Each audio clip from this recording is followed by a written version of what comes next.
सभी को शुभ रात्रि।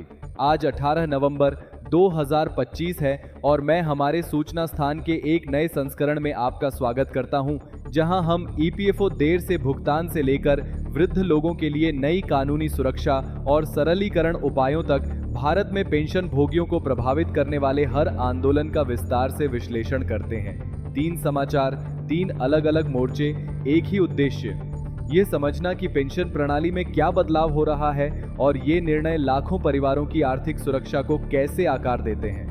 आज रात हम ईपीएस 95 पेंशन बकाया के चरणबद्ध भुगतान की शुरुआत पंजाब एवं हरियाणा उच्च न्यायालय के एक महत्वपूर्ण फैसले के बारे में बात करेंगे, जिसमें पेंशन भोगियों से उनकी सहमति के बिना धन वसूलने पर रोक लगाई गई है, तथा उत्तर प्रदेश में एक सकारात्मक उपाय के बारे में बात करेंगे जो वृद्धावस्था पेंशन प्राप्त करने के लिए कागजी कार्रवाई को समाप्त करता है। यह सब एक जटिल लेकिन आशाजनक परिदृश्य बनाता है। प्रगति हो रही है, सुधार हो रहे हैं और बुजुर्ग आबादी की सामाजिक और वित्तीय गरिमा की मान्यता बढ़ रही है। मैं अरिकेश वैराग हूँ, मेरे साथ आओ। हमारी पहली खबर जी न्यूज इंडिया से आती है और इसका संगठित निजी क्षेत्र के सेवानिवृत्त लोगों पर बहुत बड़ा प्रभाव पड़ता है। कर्मचारी भविष्य निधि संगठन ईपीएफओ ने अंततः कर्मचारी पेंशन योजना, जिसे ईपीएस 95 के नाम से जाना जाता है, से संबंधित बकाया राशि को उत्तरोत्तर जारी करना शुरू कर दिया है। ये भुगतान कथित तौर पर इस वर्ष जुलाई में शुरू हुए थे और इन्हें चरणबद्ध तरीके से लागू किया जा रहा है। विचार स्पष्ट है, उन पेंशन भोगियों का अनुपालन करें जो वर्षों से प्राधिकरण द्वारा मान्यता प्राप्त नए गणना नियमों के तहत बकाया राशि के अद्यतन और भुगतान की प्रतीक्षा कर रहे हैं। यह तकनीकी लग सकता है, लेकिन आइए इसे वास्तविक जीवन में लागू करें। आइए सुनील की कल्पना करें, एक कर्मचारी जिसने विनिर्माण क्षेत्र की एक कंपनी को 3 दशक से अधिक समय तक समर्पित किया। वह 4 साल पहले सेवानिवृत्त हुए और तब से ऐसी पेंशन पर जीवन यापन कर रहे हैं जो न तो उनकी सेवा की अवधि को दर्शाती है और न ही उनके करियर के अंतिम वर्षों में उन्हें मिले वेतन को दर्शाती है। लंबे समय तक उन्होंने संशोधन, समायोजन और देरी के बारे में वादे सुने जो कभी पूरे नहीं हुए। जब ईपीएफओ ने घोषणा की कि और अधिक इंतजार करना होगा क्योंकि प्रक्रिया में सत्यापन की आवश्यकता है, तो सुनील ने हजारों अन्य पेंशन भोगियों की तरह इंतजार करना जारी रखा। अब जो होता है वह अलग है। रिहाई का काम पहले से ही चल रहा है और राशि का भुगतान किया जा रहा है। यह कोई भविष्य की घोषणा या परिवर्तन के अधीन कोई योजना नहीं है, यह घटित हो रही है। कई पेंशन भोगियों के लिए इस अतिरिक्त आय का अर्थ है स्वास्थ्य व्यय को पूरा करने में सक्षम होना, आपात स्थितियों से होने वाली बचत को पुनः प्राप्त करना, या यहाँ तक कि उन बच्चों और नाती पोतों की मदद करना जो तेजी से मांग वाले श्रम बाजार का सामना कर रहे हैं। लेकिन यह भी एक वास्तविकता है कि यह प्रणाली आलोचना का विषय रही है। ईपीएस 95 का मुनाफा अपेक्षाकृत कम है और इसकी स्थिरता एक आवर्ती विषय रही है।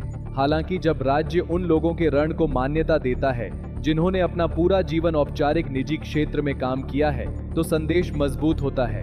हालांकि यह प्रणाली धीमी है, लेकिन इसे ठीक किया जा सकता है। इन विलंबों की प्रतीक्षा कर रहे पेंशन भोगियों को क्या ध्यान में रखना चाहिए? सबसे पहले, भुगतान क्रमबद्ध होते हैं। सभी को एक ही समय में उनकी राशि प्राप्त नहीं होगी। दूसरा, यह रिलीज केवल उन लोगों पर लागू होती है जो ईपीएस 95 में नामांकित हैं। तीसरा, ईपीएफओ प्लेटफॉर्म या स्थानीय कार्यालयों पर खाते की स्थिति की समय समय पर समीक्षा करना उचित है, ताकि यह पुष्टि की जा सके कि आपका बैच चरण पहले ही निष्पादित हो चुका है या नहीं। यद्यपि पोर्टल मानते हैं कि श्रेणी के अनुसार सटीक मात्रा के बारे में अधिक विस्तृत जानकारी अभी भी उपलब्ध नहीं है, फिर भी तथ्य यह है कि प्रक्रिया आगे बढ़ रही है।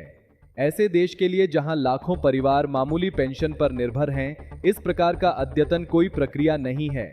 यह एक राहत है और जिन लोगों ने वर्षों तक अदालतों, यूनियन बैठकों और ईपीएफओ कार्यालयों में लड़ाई लड़ी है, उनके लिए यह देश के प्रति उनके धैर्य और योगदान की नैतिक मान्यता भी है। ट्रिब्यून इंडिया द्वारा प्रकाशित हमारी दूसरी खबर हमें न्याय और मौलिक अधिकारों की सुरक्षा के क्षेत्र में ले जाती है। पंजाब एवं हरियाणा उच्च न्यायालय ने एक निर्णय जारी किया जो संक्षेप में बैंकों, राज्य और पेंशन भोगियों के बीच संबंधों में पहले और बाद की स्थिति को दर्शाता है। अदालत ने फैसला सुनाया कि किसी सेवानिवृत्त व्यक्ति की पूर्व लिखित सहमति के बिना उसे पेंशन राशि की कटौती या वसूली नहीं की जा सकती। एक फोन कॉल इसके लायक नहीं है, एक अस्पष्ट अधिसूचना इसके लायक नहीं है। पेंशन भोगी द्वारा हस्ताक्षरित एक दस्तावेज होना चाहिए। यह सब एक बहुत ही विशिष्ट मामले के परिणाम स्वरूप उत्पन्न हुआ। एक पूर्व सरकारी कर्मचारी जो अब सेवानिवृत्त हो चुका है ने एक दिन पाया कि उसके बैंक खाते से 6,63,688 रुपये निकाल लिए गए थे। जी हाँ, ओवर पेमेंट रिकवरी की अवधारणा के तहत किसी भी समय 6 लाख से अधिक रुपये गायब हो गए, बिना किसी सूचना के, बिना किसी पूर्व स्पष्टीकरण के और बिना किसी प्रकार की सहमति के। इसे संदर्भ में रखें तो आइए उस पेंशन भोगी की कल्पना करें। एक सुबह उठकर बैंक जाकर या अपना मोबाइल फोन चेक करके देखें कि उसके महीने के लिए उपलब्ध सारी बचत, उसका चिकित्सा उपचार, उसकी बुनियादी जरूरतें उसकी जानकारी के बिना ही निकाल ली गई है। इस तरह की किसी चीज के भावनात्मक प्रभाव की कल्पना न करना असंभव है। चिंता, भय, अन्याय की भावना, अदालत ने स्पष्ट कहा। उन्होंने इन कटौतियों को पेंशन भोगी की आर्थिक गरिमा और भावनात्मक स्थिरता के लिए झटका बताया और उन्होंने एक बहुत ही महत्वपूर्ण आदेश भी दिया। भारतीय रिजर्व बैंक पेंशन प्रक्रिया करने वाले सभी बैंकों को यह सुनिश्चित करने का निर्देश दे कि पेंशन भोगी की पूर्व लिखित सहमति के बिना अधिक भुगतान की वसूली नहीं की जा सकती। इससे बैंकिंग और प्रशासनिक कार्य प्रणाली में बदलाव आता है, क्योंकि अब तक कई बैंक पेंशन विभागों के आदेशों के बाद स्वचालित समायोजन करते थे, तब भी जब सेवानिवृत्त व्यक्ति को पता नहीं होता था कि क्या हो रहा है। पेंशन भोगी स्वयं को ऐसी नौकरशाही के बीच फंसा हुआ पाते थे जो एक दूसरे से बात नहीं करती थी और जिनकी गलतियों की कीमत उन्हें चुकानी पड़ती थी। इस असफलता का क्या अर्थ है? संस्थाओं को किसी भी संदिग्ध अधिक भुगतान की औपचारिक सूचना देनी होगी। पेंशन भोगी को राशि की समीक्षा करने और त्रुटियों पर विवाद करने का अधिकार है। कोई भी बैंक अचानक कटौती नहीं कर सकता। आरबीआई स्पष्ट दिशा निर्देश जारी करने के लिए बाध्य है ताकि पूरे देश में सुरक्षा एक समान हो। यह एक ऐसा निर्णय है जो एक बुनियादी लेकिन कभी कभी भुला दिए गए सिद्धांत को पुष्ट करता है। पेंशन कोई उपहार नहीं है, यह दशकों के काम के माध्यम से हासिल किया गया अधिकार है।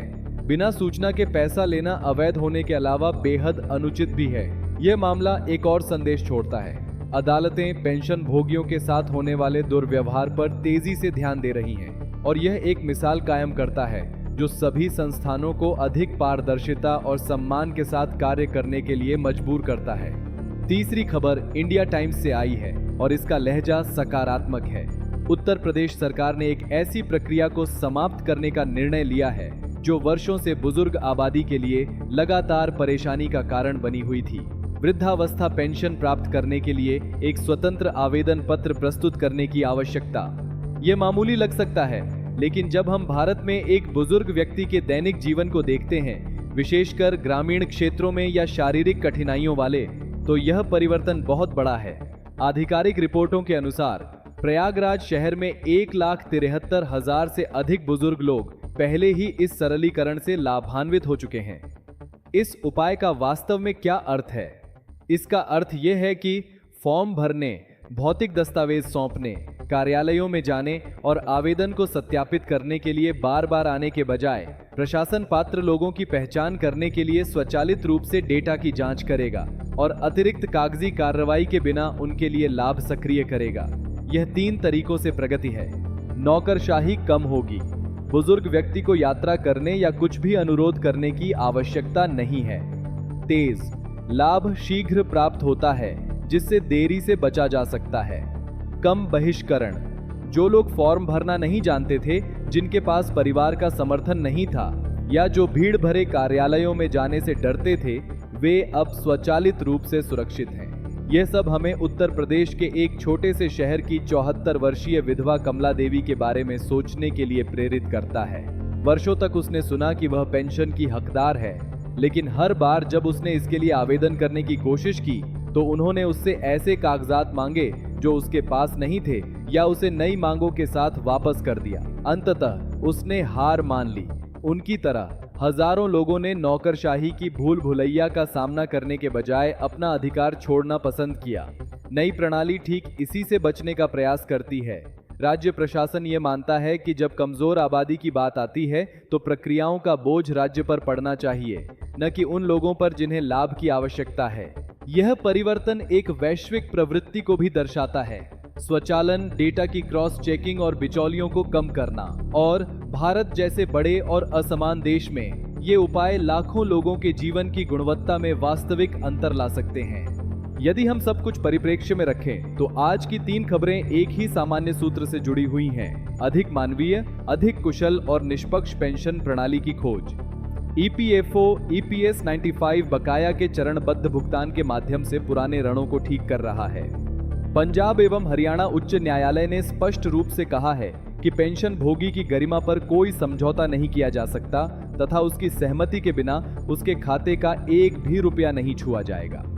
उत्तर प्रदेश उन लोगों के जीवन को सरल बना रहा है जो पहले से ही पर्याप्त धन लेकर चल रहे हैं तथा वृद्धावस्था पेंशन प्राप्त करने की अनावश्यक प्रक्रियाओं से बच रहा है। भारत कदम दर कदम एक ऐसी व्यवस्था की ओर बढ़ रहा है जहां पेंशन भोगी भ्रमित दर्शक नहीं बल्कि स्पष्ट अधिकारों वाला एक सम्मानित नागरिक है। और ऐसे देश में जहां बुजुर्गों की आबादी बढ़ रही है और हर घर में आर्थिक दबाव महसूस किया जा रहा है, ये निर्णय सिर्फ प्रशासनिक उपाय नहीं है। ये ऐसे निर्णय हैं जिनका मतलब शांत जीवन, बेहतर सेवा वाली मेज, संभावित चिकित्सा उपचार या तय किया गया आण हो सकता है। आज मेरे साथ जुड़ने के लिए धन्यवाद। मैं अरिकेश वेराक हूं और यह 18 नवंबर 2025 की सबसे बड़ी खबर है। अगले संस्करण में मिलते हैं जिसमें हमारे देश के भविष्य का निर्माण करने वाले सभी परिवारों के लिए अधिक उपयोगी और जिम्मेदार जानकारी होगी।